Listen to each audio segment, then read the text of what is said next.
Dando sequência às nossas aulas, vamos ver hoje o uso do analisador de espectro, né? Mas antes de olhar o analisador de espectro, vamos entender a necessidade desse instrumento. Quando a gente estuda em engenharia elétrica sinais, a gente pode observar esses sinais no domínio do tempo e no domínio da frequência. No domínio do tempo, a gente observa uma amplitude, ou seja, a intensidade do meu sinal ao longo do tempo. Esse sinal pode ser uma corrente, uma tensão. No domínio da frequência, por sua vez, a observação ela não é feita somente da amplitude, mas também a fase do sinal ao longo agora da frequência. Eu costumo dizer que observar um sinal é como olhar uma moeda. Numa face você tem cara, na outra você tem coroa. Então, um sinal ele pode ser observado por uma face no domínio do tempo ou sua outra face no domínio da frequência. É muito interessante analisar um sinal no domínio da frequência, né, fazer análise espectral, pois ali nós temos capacidade de fazer análise harmônica. O que é uma análise harmônica? Análise harmônica é o estudo do conteúdo espectral de um sinal, ou seja, analisar individualmente a composição do sinal através da observação das amplitudes das suas frequências que o compõem, tá? Análise de distorção, né?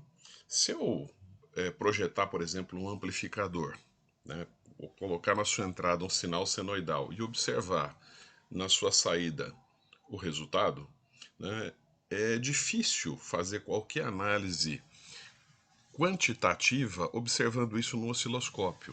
Como é que eu sei que a senoide que está presente na saída, ela representa a senoide da entrada multiplicado pelo ganho do amplificador, né? Fica difícil.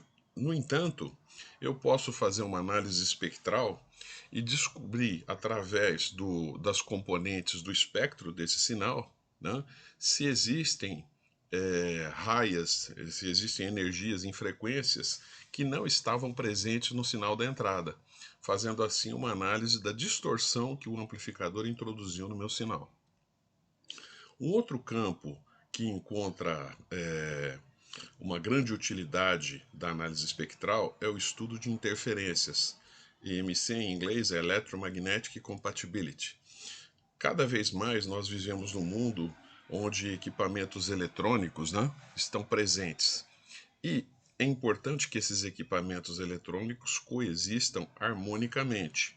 Eles não podem gerar interferência nos seus vizinhos e também têm que serem capazes de suportar a interferência dos seus vizinhos. Então, com a análise espectral também a gente abre uma janela de estudo importante para poder mitigar e resolver problemas envolvendo interferência eletromagnética.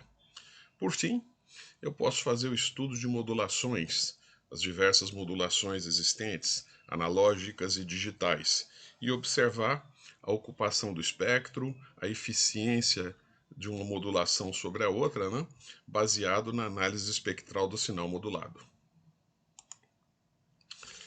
Fazendo uma rápida recordação, a análise espectral pode ser feita através da série de Fourier. Sinais periódicos, como disse Fourier, podem ser decompostos através de uma soma infinita de senos e cossenos. Então, aqui o meu sinal f de t, e ele vai ter uma parcela dc, ou seja, com uma frequência nula, mais um somatório de senos e cossenos multiplicados por esses pesos, né, esses coeficientes da série. Os coeficientes podem ser calculados através da integração. E na figura eu tenho a representação, né, através da série de Fourier, por exemplo, de uma onda quadrada, né? Observe essa onda quadrada quando eu tento aproximar usando apenas um termo da série. A aproximação aqui é grotesca. Porém, se eu somar dois termos da série, eu já passo a ter uma aproximação melhor, com 5 termos melhor ainda, e se eu somasse infinitos termos, eu teria exatamente o sinal que eu quero representar. A análise de um sinal, como eu disse anteriormente, pode ser feita tanto no domínio do tempo quanto no domínio da frequência. Observe essa figura bastante interessante, foi extraída do material da Agilent, os direitos de cópia são deles, aonde eu tenho um sinal e eu tenho duas janelas. Uma janela seria a janela do domínio do tempo, a outra o domínio da frequência. Se você olhar esses sinais num osciloscópio, você não vai vê-los como eu estou mostrando aqui. Na verdade, você vai ver a soma de todos eles. Eu desenhei assim propositalmente para que a gente possa, projetando aqui, poder entender que eu estou vendo esse sinal no domínio do tempo, esse sinal no domínio do tempo e esse sinal no domínio do tempo somados nessa tela. Quando eu olho no domínio da frequência, eu estou olhando a posição que cada um desses sinais ocupa no espectro das frequências. Então, o sinal vermelho aqui ele tem uma frequência mais baixa, o sinal verde uma frequência mais alta e o sinal lilás aqui uma frequência ainda mais alta. Se eu olhar a senoide de frente, eu veria só a sua amplitude, né? Ou seja, eu mostro aqui a amplitude ao longo da frequência. Que tipo de equipamentos, que tipo de analisadores a gente dispõe para fazer essa tarefa? A gente tem analisadores chamados analisadores de tempo real. Eles têm capacidade de fazer medidas tanto de amplitude quanto de fase. Eles se aplicam para análise de sinais transitórios, sinais periódicos e sinais aleatórios. Sinais transitórios são aqueles que existem num curto espaço de tempo, por exemplo, durante um acionamento de um equipamento ou no seu desligamento, ou durante um intervalo pequeno na ocorrência de um evento. Os sinais periódicos são diferentes. É possível, através da observação ao longo do tempo, perceber um padrão e uma repetibilidade. Os sinais aleatórios, por sua vez, são aqueles que não vão se enquadrar nem em transitórios nem em periódicos. Né? Eles não apresentam nenhum padrão, daí seu nome aleatório. Não existe uma forma matemática de descrever. O conhecimento do sinal observado até esse instante não me permite dizer o que vai acontecer no instante seguinte. Analisadores de tempo real são representados no mercado por duas famílias de equipamentos. Um chamado analisador de multicanal, que consiste de um banco de filtros passabanda, filtros analógicos, são filtros chamados filtros mecânicos, e analisadores de Fourier, que faz o uso de processamento digital de sinais. Uma outra família são os analisadores de varredura. Estes só têm capacidade de fazer medida em amplitude, não têm capacidade de fazer medida em fase. São aptos a permitir a observação de sinais periódicos e aleatórios. Não se prestam, portanto, para analisar transitórios. Os representantes dessa família são o analisador tipo TRF, baseado no uso da esfera Ig, e analisador superheteródino, que é o que a gente dispõe nos laboratórios e é o mais comum deles. Vamos voltar aqui nos analisadores de tempo real e dar uma olhada no analisador multicanal para entender seu funcionamento. Eu tenho um sinal no tempo, S de t, que é aplicado simultaneamente na entrada de um conjunto de filtros. Então aqui você vê o filtro F1, né, que é um filtro passabanda sintonizado em torno da frequência F1. Um filtro F2, um outro passabanda sintonizado em torno de F2. Até um filtro Fn. Portanto, ele tem um número finito, um número discreto de filtros.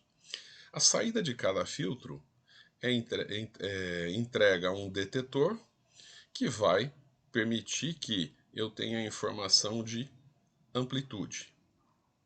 Né?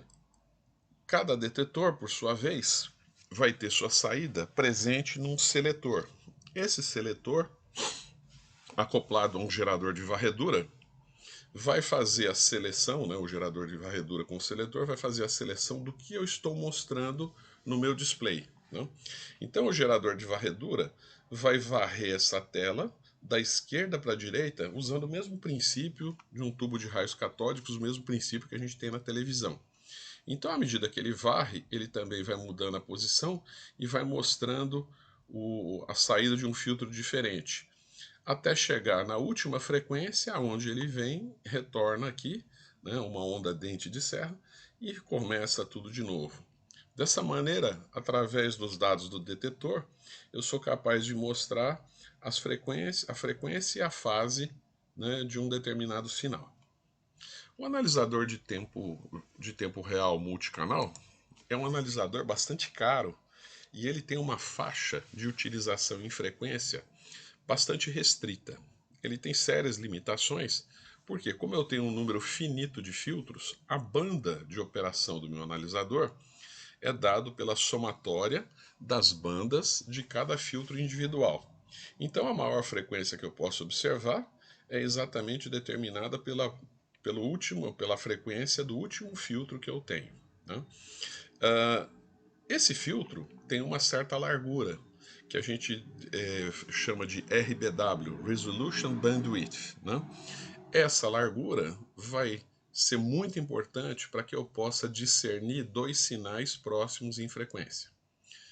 Esse tipo de analisador, ele tem uma vantagem, né? Como todos os filtros estão trabalhando em paralelo, né? Então eu estou vendo simultaneamente a saída de todos os sinais. Quando eu falo simultaneamente, eu faço uma ressalva, né? Lembre-se que o detetor mostra um por vez.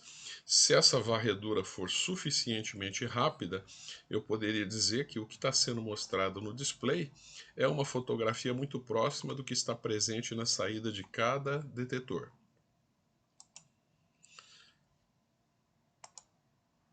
Analisador de Fourier, também desta mesma família.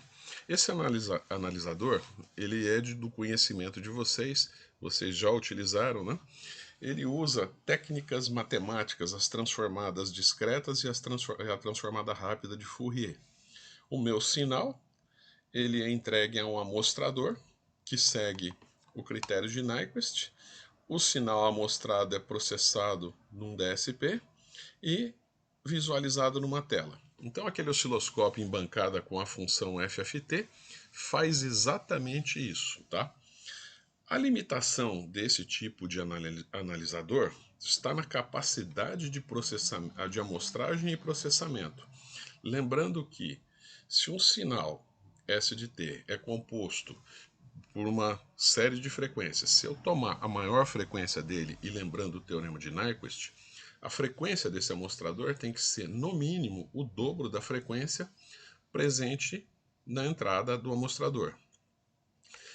Dá para perceber que sinais de alta frequência vão implicar taxas de amostragem que vão ser proibitivas em um determinado momento, né? Some-se a isso, a capacidade de processamento tem que ser cada vez maior. Então, o analisador de Fourier puro, ele tem limitações na máxima frequência de operação. Contudo, eles são populares e baratos, incorporados através de funções que você tem aí hoje bem acessíveis em qualquer osciloscópio digital.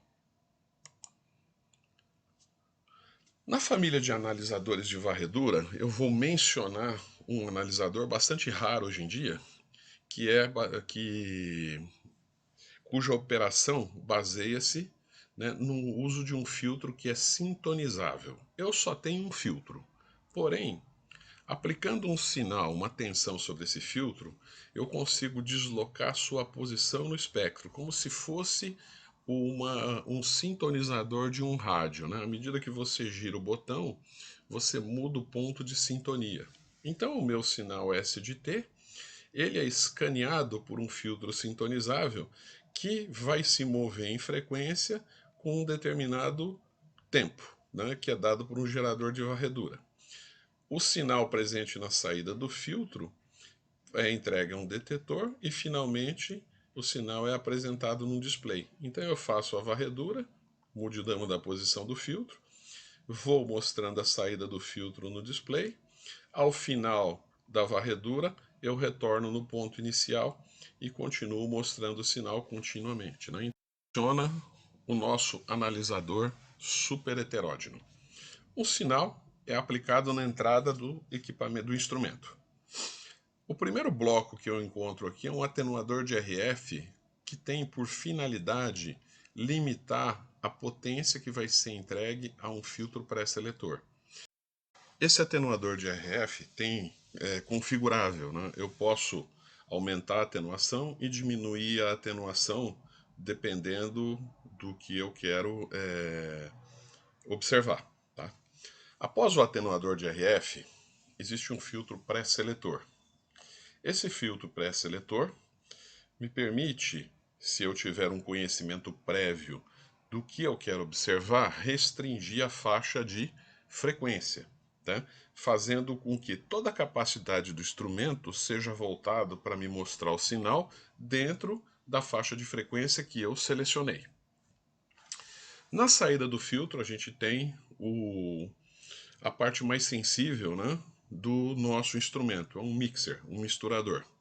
Ele é um multiplicador de sinal. Tá? Ele permite que, através dessa multiplicação do sinal que eu quero observar com um oscilador local senoidal, eu realize a translação em frequência desse sinal. Mais adiante, quando a gente explicar o funcionamento com mais detalhes, vai ficar claro o papel do mixer e da sua importância. Tá?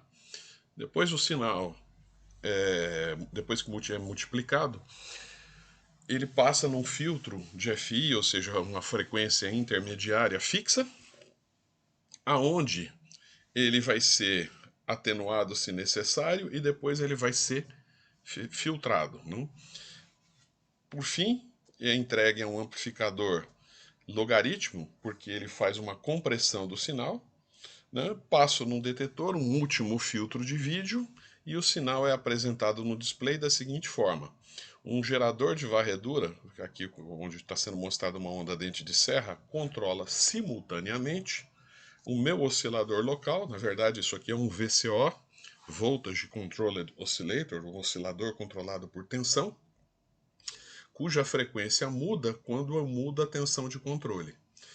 Então, à medida que eu vou aumentando a tensão, eu vou aumentando a frequência e, simultaneamente, eu vou mudando a posição do sinal que vai ser mostrado no display. Esse oscilador tem um papel fundamental, tanto é que ele é estabilizado por um oscilador a cristal, né, que vai dar o relógio de referência para o meu sistema. O resumo da descrição funcional está presente nesses dois slides, né, com a explicação do atenuador de RF, filtro pré-seletor, o misturador ou mixer, o amplificador de FI, o filtro, o amplificador logaritmo, o detetor de envoltório, filtros de vídeo e display. Como é que funciona o mixer, gente? Ele é tão importante que merece uma atenção. Tá? Suponha que o meu sinal seja um sinal senoidal. Então o espectro dele vai apresentar uma raia numa determinada frequência e é aplicado aqui na entrada do mixer. O meu oscilador local é um oscilador senoidal, então eu tenho aqui a frequência do meu oscilador. Se o mixer fosse perfeito, né, eu teria na saída uma parcela do sinal que eu tenho na entrada, uma parcela do sinal do próprio oscilador, a soma dos dois e a diferença dos dois.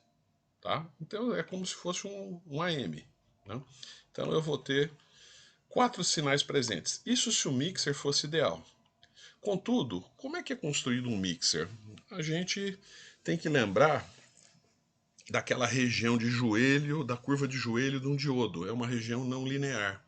Quando eu decomponho a relação da tensão e da corrente nessa região, eu posso expandir isso e expressar através da fórmula de Taylor.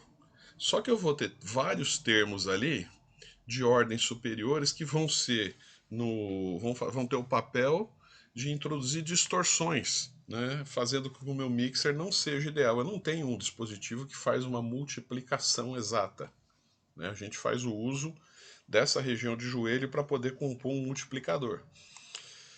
Assim, né, o sinal depois do mixer, ele vai ser selecionado por um amplificador e um filtro de FI, e eu vou tomar somente uma parcela que não é o meu sinal, mas a diferença da frequência do oscilador menos o sinal. Veja que esse sinal aqui, ele não está mais na frequência do sinal que eu quero observar, né? Ele está numa frequência muito mais baixa. É onde eu apresento, posso processar esse sinal. Contudo, na escala, quando eu mostrar isso, eu vou estar indicando a frequência do sinal, porque eu conheço a frequência do oscilador para apresentar para o usuário o sinal correto. Tá? Spam. O que é janela de spam? A janela de spam é a janela de observação. É a diferença da frequência máxima que eu estou observando para a frequência mínima. Suponha que eu tenho um analisador de espectro que me permite observar sinais desde 10 kHz até 3 GHz. Grosseiramente, quando eu ligo o instrumento, na sua capacidade máxima, a janela de spam é de cerca de 3 GHz. Né? 3 GHz menos 10 kHz é praticamente 3 GHz. Contudo, eu posso controlar isso, eu posso redefinir frequências mínimas e máximas e observar, por exemplo, a faixa de FM. A frequência mínima 88 MHz até a frequência máxima 108 MHz. Então eu vou ter uma janela de spam muito menor.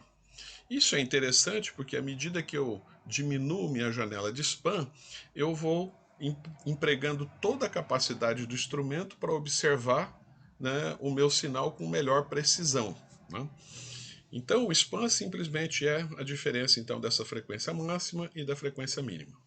O spam também pode ser definido, né, num parâmetro chamado spam por divisão, ou seja, quantos hertz eu tenho por divisão do instrumento. Se você contar as divisões na tela, o spam por divisão é simplesmente o spam que eu tenho pelo número de divisões. Tempo da varredura ou sweep time.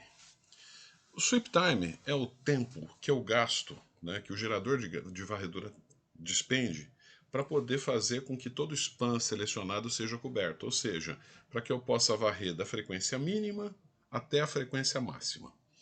De que forma o valor desse tempo, do sweep time, vai interferir na qualidade da medição? Suponha um tempo muito longo, um sweep time muito alto. Né? Eu posso questionar, né, a visualização de dois sinais de frequências diferentes. Por quê? Porque eles vão ser apresentados na tela em instantes diferentes. Deixa eu ser mais claro. Imagine que eu esteja varrendo um sinal da frequência mínima até a sua frequência máxima. Passando por uma frequência F1, existe uma certa energia e eu apresento a raia e com a amplitude proporcional a essa energia. Mais adiante, numa frequência maior, uma outra energia nessa frequência F2 vai gerar uma segunda raia. Então, quando acabar a varredura, eu vou estar vendo na tela as duas raias. Porém, o gerador de varredura demandou um tempo para atingir um valor quando eu mostrava a frequência F1 e ele tem um outro valor de tensão ali que está controlando o oscilador local para quando eu vou mostrar a frequência F2. Quem garante que quando eu cheguei aqui na frequência F2 e estou apresentando essa raia, o sinal a energia na raia da frequência F1 ainda existe? Então, né? Ou se ela existe com o mesmo valor, se já não mudou a amplitude. Então, um sweep time muito alto pode acarretar esse tipo de erro. Então, você poderia imaginar assim: o que seria um bom sweep time? Um sweep time que fosse nulo, que fosse muito baixo. Um sweep time muito baixo vai causar um outro tipo de problema. Né? Eu vou ter incertezas sobre as amplitudes e frequências que eu estou indicando no display. Eu vou tentar ser mais claro adiante. Eu tenho um filtro de FI que tem uma certa largura, ou seja, uma certa resolução, que é aquele parâmetro que eu falei, Resolution Bandwidth. Né? Quando eu quero mostrar um sinal senoidal, qual seria a largura de banda do sinal senoidal? Ele seria um delta de Dirac. Né? Mas não é possível mostrar isso com um filtro, porque esse filtro teria que ter uma largura tão pequena para poder só acomodar esse delta de Dirac, né? O que a gente olha na tela do instrumento, na verdade, nunca é o sinal, mas sempre a resposta do meu filtro de FI ao sinal que está na sua entrada. Então, se o meu filtro real ele tem essa forma aqui, essa curva de resposta, na hora que o sinal for aplicado, ele vai responder e vai desenhar uma raia no espectro exatamente no formato da raia do fio, da resposta do filtro. Tá? Um filtro real se afasta desse desenho aqui de um filtro ideal. Isso aqui não existe. Tá? Ele vai ser um filtro com uma certa suavidade, né?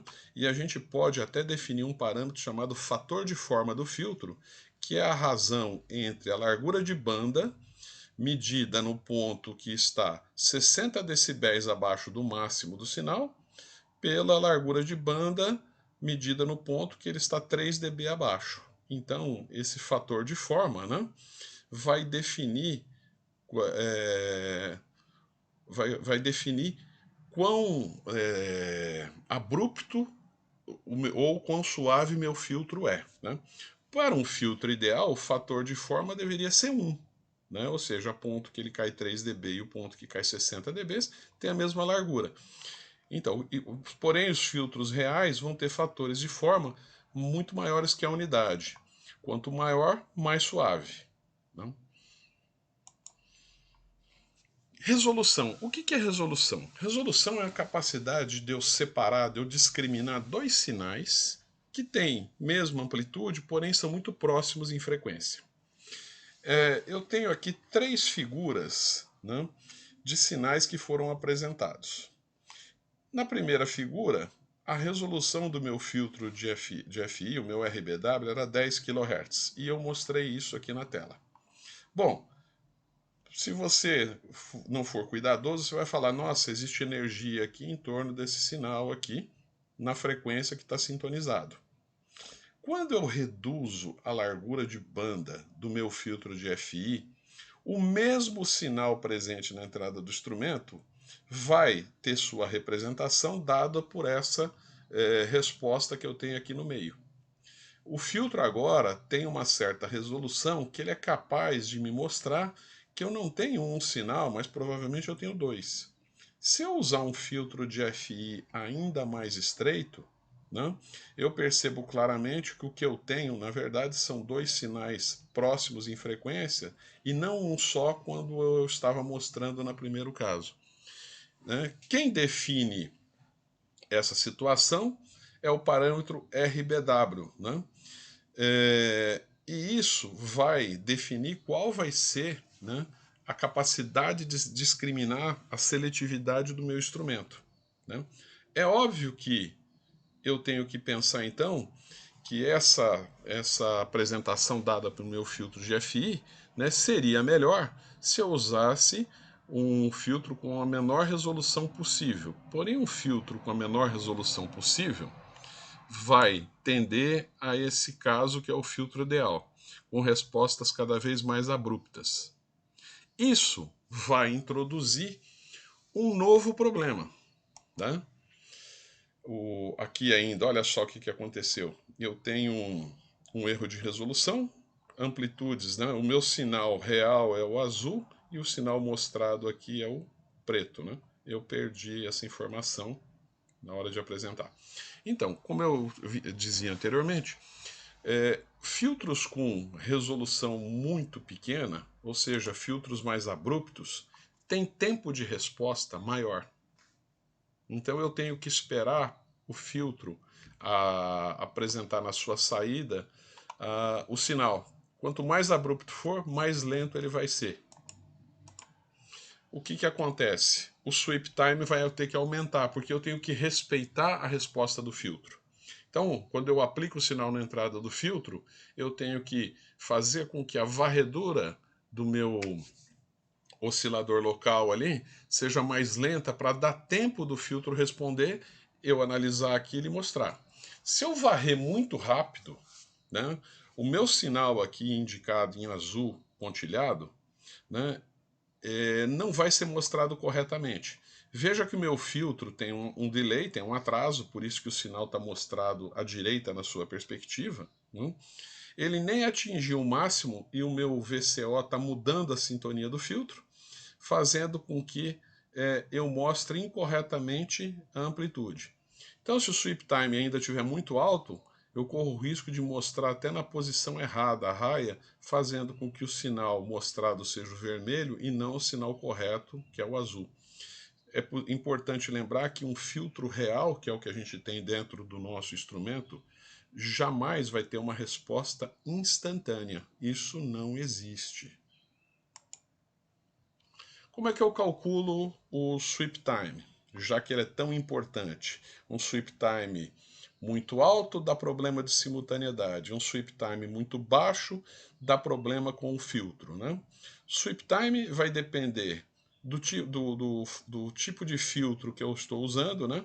Tem aqui um fator K, que vai ser pequeno se o filtro for gaussiano, vai ser alto se o filtro for mais abrupto. Então, filtros mais abruptos vão ter K maiores, que vão gerar sweep times maiores. Então, a resposta do instrumento vai ser mais longa. Depende da sua janela, o seu span. Isso é um parâmetro que você escolhe. E depende da resolução do filtro de FI, que também é um parâmetro que você escolhe. Por isso é importante você definir bem a janela de observação para tornar o span menor possível, para fazer com que o seu sweep time seja mínimo, né? E aí, mas desde que ele respeite ainda a resolução do filtro de FI. Né? Se eu acionar um filtro de vídeo para poder melhorar a observação, o sweep time agora tem que levar em conta a presença da largura de banda do filtro de vídeo. Né? Lembrando que a relação de banda do filtro de vídeo para o filtro de FI é cerca de 1:3, 1:10 ou 1:100. Alguns erros, né, FM residual. Né? Eu posso mostrar na saída do meu instrumento algo que não existe na entrada. Por exemplo, se eu tiver imperfeições no meu oscilador local, né, essas imperfeições acabam por ser transferidas no sinal que é mostrado no instrumento e não estão presentes no sinal que eu gostaria de visualizar. Né? Então, se um oscilador tiver uma variação na sua frequência instantânea, né? Ao invés de eu mostrar o sinal da esquerda, eu vou acabar mostrando um sinal da direita, revelando aqui uma imprecisão sobre a frequência exata do sinal que está sendo mostrado. Formas que eu tenho de detectar os sinais e apresentar. Tá? Os instrumentos modernos, eles fazem uso de recurso de processamento de sinais. Tá? O sinal que é capturado, ele vai para a memória, e aí, dependendo da forma que eu escolho de detecção, ele é apresentado na tela. A tela e a memória é dividido em intervalos, né? Então, cada segmento de memória é chamado de bucket. O tamanho do bucket vai depender da capacidade do instrumento. Então, eu posso definir lá o meu segmento, o meu bucket, em função do span, dividido pelo número de pontos menos 1. O número de pontos é uma característica do instrumento. Eu também posso dividir o tamanho dele pelo sweep time, né, dividido pelo número de pontos. E quanto maior for o número de amostras e pontos da memória, melhor vai ser a precisão da medida que eu vou realizar. Eu tenho diversas técnicas de detecção. Aqui separa os homens dos meninos. Né? Usar um analisador de espectro não é usar um osciloscópio. Não tem função autoscale. Né? Ele tem um monte de recursos, mas é necessário para que você pilote isso, né? Você seja qualificado. Né? Então, e escolher, né, como tirar do instrumento o seu melhor. Então eu tenho uma técnica de detecção chamada técnica de detecção por amostra. Dentro do bucket da área de memória, eu tenho todos esses pontos aqui mostrados. Mas o que é apresentado na tela do instrumento? O que vai ser apresentado na tela de instrumentos, se você estiver trabalhando por detecção por amostra, é o valor da amostra que está no centro do bucket. Então é isso aqui, só esse ponto que é mostrado na tela. Esses pontos aqui não são apresentados. Lembre-se que isso aqui é um bucket, não é toda a janela do instrumento. A janela do instrumento é formada por uma sucessão de buckets, tá? Se você estiver trabalhando por detecção através do pico positivo, o que vai ser apresentado na tela é o maior valor presente dentro do seu bucket. Então, veja que o maior valor é esse, é isso que vai para a tela. Se você estiver trabalhando com o modo de detecção através do pico negativo, o que vai para a tela é o menor valor, contrário do pico positivo. O modo de detecção normal, eu vou falar mais adiante, mas é uma tentativa de você extrair o melhor que existe entre a detecção por amostragem, a detecção por pico positivo e a detecção por pico negativo, porque cada uma dessas formas vai ter prós e contras, tá? A detecção pelo valor médio quadrático, o nome já diz tudo, né? Eu vou fazer o cálculo do valor eficaz segundo todos esses valores, e o que eu apresento no bucket é esse valor eficaz. O modo de detecção de quase pico significa que eu vou simular que esses dados tenham sido aplicados a um determinado filtro cujas características são padronizadas, né? Esse modo é utilizado em compatibilidade eletromagnética e a resposta desse filtro é apresentada. Vamos dar uma olhada mais de perto na detecção por amostragem. Então, esse é o mais simples, né? Se o meu display tem poucas amostras, né? O que vai ser mostrado aqui não é isso, eu vou mostrar somente o centro do bucket, tá? A vantagem desse modo, ela fica evidente quando eu quero mostrar sinais aleatórios, tá? Então imagina que eu tenho um sinal aleatório, então eu pego dentro do bucket a amostra e apresento essa amostra como representativa do meu bucket. Um problema pode aparecer se o meu sinal não for aleatório, por exemplo, se o meu sinal for periódico e senoidal. Pode ser que no instante que eu capture o sinal, no centro do meu bucket, o sinal não esteja passando pelo seu pico. O seu pico aconteceu aqui, né?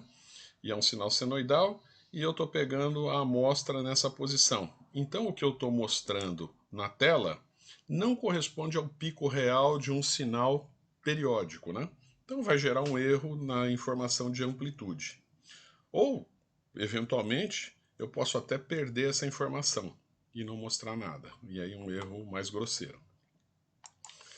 A detecção por pico positivo, ela tem por vantagem evitar o problema que eu coloquei agora. Sempre você vai pegar o maior valor dentro do bucket. Então, eu jamais vou perder a informação do pico de um sinal periódico. Ele é muito bom para ver a amplitude real de um sinal senoidal, que é um sinal periódico. A desvantagem é que se o meu sinal for aleatório, por exemplo, ruído, eu vou pegar o maior valor de ruído e mostrar no instrumento, indicando que o ruído presente na entrada do instrumento tem aquele valor. E isso é falso. Por quê? Porque eu estou pegando, se o ruído é aleatório, e eu pego o maior de todos, eu estou super valorizando o ruído. Tá? Eu posso trabalhar com pico negativo, que também é bom para ver sinais periódicos, né? Tanto o pico positivo como o pico negativo, vou mostrar a amplitude de forma correta. Porém, se eu estiver trabalhando com pico negativo e o meu sinal foi aleatório, agora eu vou pegar o menor valor de ruído e apresentar. Então eu vou estar avaliando o ruído presente no meu sinal se eu trabalho com a técnica de detecção de pico negativo. Modo de detecção normal. Esse modo é um compromisso com a alternância do uso entre os modos de pico positivo e modo por amostragem. Ele faz uso de um algoritmo chamado Rosenfeld, que é aplicado na informação que está contida na memória, ou seja, dentro do bucket, antes da gente fazer o envio, antes do instrumento fazer o envio para o display. Os buckets, ou segmentos de memória, eles são rotulados em pares e ímpares, então alternados. Eu tenho um bucket par, um bucket ímpar, um bucket par e um bucket ímpar. E o critério do que vai ser visualizado segue a seguinte regra. Se dentro do bucket o sinal apresenta monotocidade, o que é monotocidade? Um comportamento de do início do bucket até o fim ele só sobe ou só desce, né? Eu vou apresentar o valor de pico. Se não apresentar monotocidade, ou seja, houver uma variação dentro do bucket, eu tenho duas situações. Se isso acontecer num bucket rotulado como par, eu apresento o pico negativo e coloco o maior valor, ou seja, o pico positivo, na memória. Quando chega no bucket ímpar, o seguinte, o valor que vai ser mostrado é o pico positivo desse bucket ou o pico positivo que foi memorizado no bucket anterior, o maior deles, né? Dessa maneira, o instrumento fica comutando, tentando mostrar para você um sinal mais próximo do que poderia ser verdadeiro. Olha aqui um exemplo de aplicação. Veja que aqui é um bucket ímpar, né? Eu memorizei aqui o pico positivo. O bucket par foi memorizado o pico negativo. E nenhum dos dois apresentou monotocidade. O sinal variou, subiu, desceu, subiu, desceu, subiu, desceu, subiu, desceu. Veja nesse bucket aqui, né, que eu memorizei, né, no bucket 5, eu memorizei o pico positivo. Tá? Quando chegou no seguinte, né, o sinal apresentou monotocidade, foi memorizado o pico negativo, foi apresentado o pico negativo e memorizado o pico positivo. Quando chegou no ímpar, né, eu comparo o pico positivo que foi memorizado do bucket anterior com o pico positivo desse bucket. O maior é do anterior, então eu apresento o sinal dessa forma. E o que está aqui com essas bolinhas é o sinal que você vai ver na tela. Tá? Olha uma comparação do resultado, quando eu comparo o modo normal, que está à esquerda, com o modo sample, ou modo amostragem à direita. Se o sinal for um sinal de ruído, o modo de detecção normal, com esse chaveamento entre picos positivos e negativos, vai me dar essa figura aqui. Veja que a detecção normal está fazendo o seu melhor, porém, quando você observa isso, você percebe claramente que eu não tenho nenhuma raia aqui, isso parece ser um ruído. Então, se é ruído, o melhor modo de visualização passa a ser o modo por amostragem. Então, eu comuto o modo e passo a ver agora o sinal de ruído de maneira muito mais precisa. Tá? Então, inicialmente eu uso o modo normal para depois escolher qual o modo melhor de visualização. Olha o que acontece também. Eu estou trabalhando com o modo normal, né? No modo normal, eu tenho um pico, né, um falso pico detetado. Quando eu percebo que eu tenho alguns sinais aqui que tem periodicidade, eu comuto isso para o modo de pico positivo e passo a ter uma apresentação mais fiel do sinal que deve ser realmente observado. A detecção pelo valor médio quadrático simplesmente é calculado o valor eficaz dentro do bucket e apresentado esse valor. Ela é mais interessante quando se trata de algumas modulações, né, onde a informação do valor eficaz, da potência contida dentro do canal é mais importante do que o valor em pico. Né? O detetor quase pico, ele pega o sinal e aplica num filtro padronizado pelas normas de compatibilidade eletromagnética, e assim ele apresenta. Ele é interessante quando eu estou tentando medir ruídos de natureza impulsiva, né? Onde o valor de pico ele não é uma informação muito interessante e um valor do sinal após um filtro padronizado ele tem mais informações que eu posso utilizar. Incertezas quanto às medidas que um instrumento me dá. Nenhum instrumento é perfeito, então todos aqueles blocos, né, vão introduzir uma certa incerteza na medição.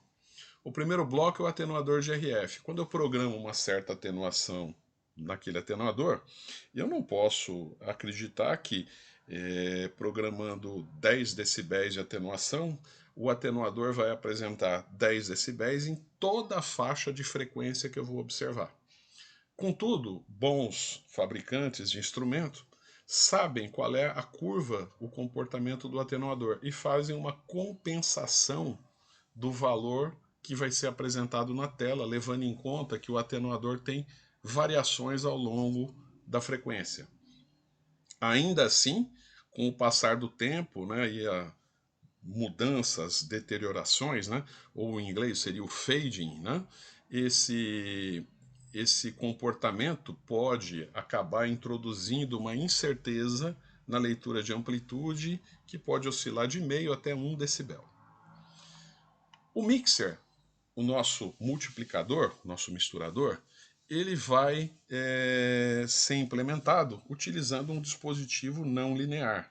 Normalmente, aquela região de joelho da curva de um diodo, né? Infelizmente, ele não faz simplesmente o produto de dois sinais, né? Ele vai gerar alguns harmônicos e vai introduzir na saída coisas que não existem na entrada do instrumento. Isso causa imprecisão tanto em leitura de amplitude quanto de frequência. Olha, por exemplo, um exemplo do mixer aqui, o problema. O sinal a ser visualizado, o sinal real, na entrada do instrumento é esse. Meu sonho de consumo seria poder vê-lo na tela. Só que eu tenho que multiplicar esse sinal pelo oscilador local para fazer a translação do sinal em frequência. Contudo, na hora que eu multiplico o oscilador local por esse sinal, vai aparecer um harmônico, né, exatamente coincidente com essa posição, essa raia no espectro. Por exemplo, então esse harmônico aqui acaba por cair exatamente em cima de um sinal real, né? Um outro harmônico pode cair aqui. Então os harmônicos de segunda, de terceira ordem vão aparecer. Quando eu vou apresentar o sinal na saída do instrumento, eu não tenho esse sinal que seria o ideal, mas a soma do sinal ideal mais os harmônicos introduzidos pelo meu multiplicador. E o sinal mostrado difere do sinal da entrada pela presença desses harmônicos. Mais tarde a gente vai ver como é que a gente pode mitigar esse problema. A largura de banda do meu filtro de FI, ou seja, o parâmetro RBW, ela é decisiva naquilo que eu vou observar. Lembre-se que o que o instrumento mostra não é o sinal real, mas a resposta do filtro de FI ao sinal real. Então, se eu variar a largura de banda do meu filtro de FI, e é possível fazer isso, né? O mesmo sinal pode ser visto de 3 maneiras diferentes. Veja aqui que eu tenho o sinal com uma largura grande de FI, eu consigo localizar a frequência da a posição da raia, né? Mas note que o ruído presente ele é muito maior do que realmente pode ser. Trocando a largura de banda do filtro, eu observo dessa maneira e estreitando ainda mais dessa, né? Então você tem que ter um jogo de cintura para saber configurar o teu instrumento para poder tirar o melhor dele. Insisto, né? Aqui a gente não tem auto scale, né? O operador tem que ser mais qualificado do que simplesmente um usuário de um osciloscópio. Medida de amplitude, né? Por default, a apresentação do sinal é na forma de potência em escala logarítmica. Então, os sinais de potência vão ser mostrados em dBm. É possível a gente comutar, né, para uma escala linear, né, utilizando os controles do teclado do instrumento ali, a interface. Tá? Sensibilidade do analisador de espectro. A sensibilidade do instrumento ela é definida como a menor amplitude que um sinal de entrada pode ser medido corretamente no instrumento, né? Quem limita a sensibilidade é o nível de ruído interno da eletrônica do analisador de espectro e da largura de filtros da minha FI, ou seja, o RBW. Um parâmetro interessante que os fabricantes informam é o Dunley, né? Displayed Average Noise Level. Ele indica a sensibilidade do seu analisador de espectro expresso em dBm. Né? Quando você configura a menor RBW, ou seja, escolhe o filtro de FI com menor largura de banda, ele vai indicar qual é o Dunley do instrumento. Valores típicos oscilam entre menos 145 dBm a menos 90 dBm, sendo menos 145 um instrumento muito sofisticado, menos 90 dBm já é um instrumento mais antigo ou tecnologicamente mais velho. Né? Esse parâmetro informa você que nenhum sinal abaixo dessa potência pode ser observado por este instrumento. Intervalo dinâmico, né? Um instrumento, um analisador um analisador de espectro tem o que a gente chama de intervalo dinâmico, ou dynamic range. Né? Dá uma olhada aqui. O dynamic range dele vai de mais 30 dBm, ou seja, 1 watt, até menos 115 dBm. No caso aqui, no exemplo, esse seria o Dunley. Tá? Acima de 30 dBm, você danifica o instrumento. Você vai queimar seu mixer, em um jargão bem direto. Né? Então você jamais pode aplicar sinais nesse nível. Veja que eu estou mencionando aqui 1 watt de potência em cima de 50 ohms, que é a impedância de entrada do instrumento. Abaixo de 30 dBm, entre 0 e 30 dBm, 0 dBm, lembre-se, é 1 miliwatt. Você tem tantos erros devido à compressão do sinal no mixer, você vai ter tanta distorção que é altamente não recomendado fazer medidas aqui. Puxa, mas e o que eu faço? Eu quero medir um sinal que tem 0 dBm de potência. Ora, você introduza um atenuador entre o sinal que você quer medir e o instrumento e derruba ele para uma faixa onde a potência que vai chegar lá no teu mixer é menor, né? Veja que se você derrubar e começar a medir nessa faixa entre 0 e menos 35 dBm, você tem que ficar muito preocupado com as distorções harmônicas de terceira ordem do teu mixer. Né? Se você atenuar ainda mais, jogar ele abaixo de menos 45 dBm, as distorções de terceira ordem já são minimizadas, mas você tem ainda distorções harmônicas de segunda ordem presente. A faixa ótima para você medir é você atenuar o teu sinal na entrada e jogar ele para essa faixa aqui, entre menos 45 e menos 115. Então você faz a medida aqui e depois você acrescenta o valor do atenuador na medida para você ter o conhecimento do valor real. Então o intervalo ótimo é de menos 45 dBm até o Dunley do instrumento. Tá? Então isso é só, né? Obrigado pela atenção e até a nossa próxima aula.